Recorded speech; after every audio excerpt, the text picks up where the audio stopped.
16. 주권자이신 하나님. 하나님을 하늘에 계신 아버지로 아는 사람들은 이분이 또한 우주와 그 안에 있는 모든 것을 다스리시는 분이심을 안다. 하나님의 길을 신실하게 걷고 있는 사람에게 일어나는 모든 일들은 하나님의 뜻과 허락이 있었기에 가능한 것이다. 하나님께서 주권자이시며 우주의 모든 것들과 사람들을 다스리시는 능력을 가지고 계신다는 것을 아는 지식은 하나님의 자녀로서 삶의 큰 담대함과 평안을 가져다 준다. 예수께서 나와 일러 가라사대 하늘과 땅의 모든 권세를 내게 주셨으니 그러므로 너희는 가서 모든 족속으로 제자를 삼아 아버지와 아들과 성령의 이름으로 세례를 주고 내가 너희에게 분부한 모든 것을 가르쳐 지키게 하라. 볼지어다 내가 세상 끝날까지 너희와 항상 함께 있으리라 하시니라. 마태복음 28장 18절에서 20절 말씀은 주님께서 제자들에게 마지막으로 하신 권고이다. 그리스도께서는 하나님의 크신 일을 완성하시기 위해 그의 제자들을 세상의 구석구석으로 보내셨다. 하늘과 땅의 모든 권세가 자신에게 있음을 말씀하시며 제자들을 보낼 때 이것을 확신 있게 말씀하셨다. 그때의 진짜 의미는 이런 것이었다. 내가 주인이다. 나의 허락 없이는 아무 일도 일어날 수 없다. 모든 사람들과 모든 상황을 다스릴 권위가 내게 있다. 너희들은 내가 너희와 함께 한다는 굳은 믿음만을 가지고 나아가라. 우리가 알거니와 하나님을 사랑하는 자, 곧 그 뜻대로 부르심을 입은 자들에게는 모든 것이 합력하여 선을 이루느니라. 로마서 8장 28절. 하나님께서 우리의 유익을 위해 모든 상황을 총괄하고 계신다는 것을 안다면 우리는 그의 신성과 능력을 기뻐하며 두려움이나 걱정이 없이 항상 전진할 수 있다. 우리는 예수님께서 이 땅에서 사실 때 하나님의 주권에 대한 믿음을 가지고 계셨다는 것을 분명히 볼 수 있다. 요한복음에서 예수님께서 빌라도 법정에 서 계실 때 내가 말하지 아니하느냐? 내가 너를 놓을 권세도 있고 십자가에 못 박을 권세도 있는 줄 알지 못하느냐? 요한복음 19장 10절이라고 빌라도가 말했다.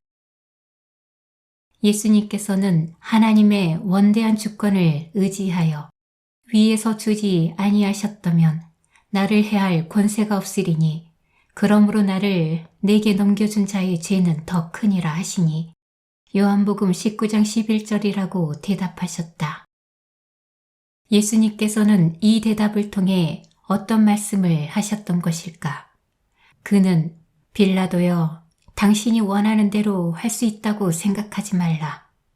이것은 단지 하나님 아버지께서 그분의 계획대로 당신이 나를 잠시 포박할 수 있도록 허락하신 것뿐이다. 아버지께서 이것을 허락지 아니하셨다면 당신은 결코 나에게 이렇게 하지 못했을 것이다 라는 뜻으로 말씀하셨던 것이다. 하나님의 계획. 예수님께서 이렇게 말씀하신다면 모든 사람들도 하나님이 그의 아버지신 것을 다음과 같이 말할 수 있을 것이다. 곧 내가 저희 안에, 아버지께서 내 안에 계셔 저희로 온전함을 이루어 하나가 되게 하려 함은 아버지께서 나를 보내신 것과 또 나를 사랑하신 같이 저희도 사랑하신 것을 세상으로 알게 하려 함이로소이다. 요한복음 17장 23절. 여기에 기록된 대로 하나님은 아들이신 예수님을 사랑하신 것만큼 우리를 사랑하신다. 하나님은 아들의 삶에 대한 계획이 있으셨다. 예수님이 태어날 곳, 해야 할 일, 언제 어떻게 죽음을 맞이하게 될지를 다 계획하셨다. 하나님은 모든 것을 설계하셨으며 그대로 모든 것들이 진행되었다.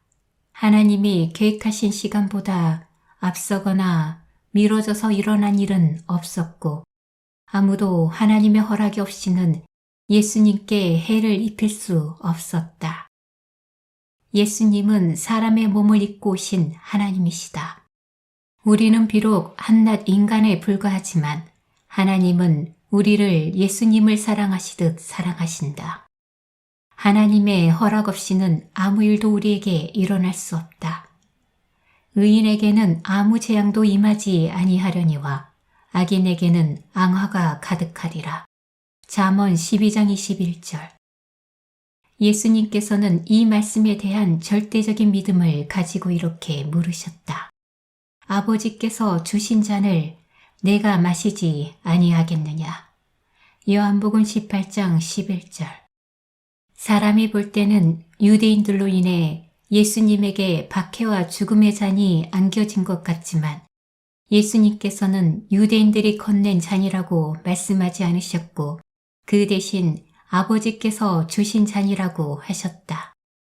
빌라도와 유대인들, 로마의 군사들은 예수님의 삶에 두신 하나님의 성스러운 계획을 이룰 수 있게 했던 도구에 불과했던 것이다. 따라서 주님은 빌라도나 유대인들에게 원한을 품지 않으셨고 그들을 하나님께서 영원 전부터 가지고 계셨던 목적을 이루는 통로로 보셨다. 또한 다윗의 삶을 통해 이 진리를 살펴볼 수 있다. 사무엘서에서 다윗과 그의 용사들은 압살롬을 피해 숲으로 피하게 된다. 이때 시므이라는 사람이 다윗과 용사들을 따라가며 돌을 던지며 저주를 한다. 시므이가 저주하는 가운데 이와 같이 말하니라. 피를 흘린 자여 비루한 자여 가거라 가거라 사울의 족속의 모든 피를 여호와께서 내게로 돌리셨도다. 그 대신에 내가 왕이 되었으나 여호와께서 나라를 내 아들 압살롬의 손에 붙이셨도다. 보라 너는 피를 흘린 자인고로 화를 자취하였느니라. 스루야의 아들 아비새가 왕께 여짜오되 이 죽은 개가 어찌 내 주 왕을 저주하리이까. 청컨대 나로 건너가서 저의 머리를 베게 하소서. 왕이 가로되 스루야의 아들들아 내가 너희와 무슨 상관이 있느냐. 저가 저주하는 것은 여호와께서 저에게 다윗을 저주하라 하심이니 내가 어찌 그리하였느냐 할 자가 누구겠느냐 하고 또 아비새와 모든 신복에게 이르되 내 몸에서 난 아들도 내 생명을 해하려 하거든 하물며 이 베냐민 사람이랴. 여호와께서 저에게 명하신 것이니 저로 저주하게 버려두라. 사무엘 하 16장 7절에서 11절. 다윗의 믿음. 다윗의 태도에 주목해보라. 다윗은 이렇게 말했다. 시므이가 나의 잘못을 기억하게 하는구나. 하나님께서 허락지 아니하셨다면 그가 입을 열어 나를 저주하지 못했을 것이다. 이것은 바로 하나님이 하신 일이다. 그러니 우리는 그에게 대적할 필요가 없다. 다윗은 하늘에 계신 하나님이 허락지 아니하시면 그 누구도 결코 쉽게 한마디 말도 내뱉을 수 없다는 것을 굳게 믿는 사람이었다. 우리가 이와 같은 지식을 가지고 있다면 우리에게 일어나는 모든 일들을 다른 시각에서 바라볼 수 있을 것이다. 삶 속의 소소한 일상들이 완전히 달리 보이게 될 것이다. 우리는 주님께서 사람들로 우리를 괴롭게 하도록 허락하셨다는 것을 굳게 믿기 때문에 우리를 험담하는 사람, 문제를 일으키는 이웃, 우리를 시게 하는 사람 등 그 누구에게도 적대감을 느낄 필요가 없는 것이다.